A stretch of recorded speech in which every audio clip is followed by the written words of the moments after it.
முகூர்த்தம் என்பது நம் வாழ்வில் நடைபெறக்கூடிய சுப விசேஷங்களுக்கான கால நேரத்தை தோஷமில்லாமல் வழங்குவதே முகூர்த்தம் எனப்படும்.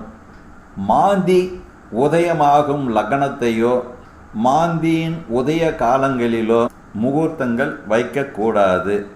முகூர்த்த லக்னத்தை பாபகிரகங்களாகிய சூரியன், செவ்வாய், சனி, ராகு, கேது இவர்கள் பார்க்கக்கூடாது.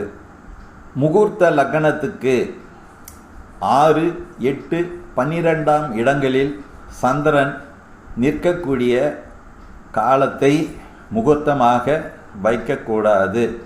சூரியன் நின்ற நட்சத்திரத்திலிருந்து 14வது நட்சத்திரம் முகூர்த்தத்துக்கு ஆகாது.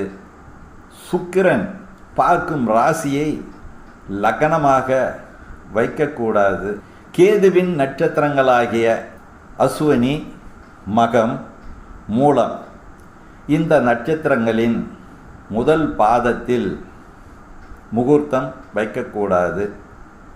புதனின் நட்சத்திரங்களாகிய ஆயில்யம், கேட்டை, ரேவதி ஆகிய நட்சத்திரங்களின் 4ஆம் பாதத்தில் முகூர்த்தம் வைக்கக்கூடாது. ஒரு மாதத்தில் 2 பௌர்ணமிகள் வந்தால் அந்த மாதத்தை முகூர்த்தம் வைக்கக்கூடாது. சூரிய கிரணம் அல்லது சந்திர கிரணம் ஏற்படக்கூடிய காலங்களில் முகூர்த்தங்கள் வைக்கக்கூடாது. சூரிய கிரணத்திற்கு 3 நாட்கள் முன்னாலும் சூரிய கிரணம் ஏற்பட்ட 3 நாட்களுக்கு பின்னாலும் முகூர்த்தங்கள் வைக்கக்கூடாது. நண்பர்களே, இந்த விஷயங்களை பயன்படுத்தி முகூர்த்த காலத்தை நிர்ணயம் செய்ய வேண்டும் என்று நம்முடைய முன்னோர்கள் கூறியுள்ளனர். மீண்டும் ஒரு நல்ல செய்தியுடன் உங்களை சந்திக்கிறேன். நன்றி, வணக்கம்.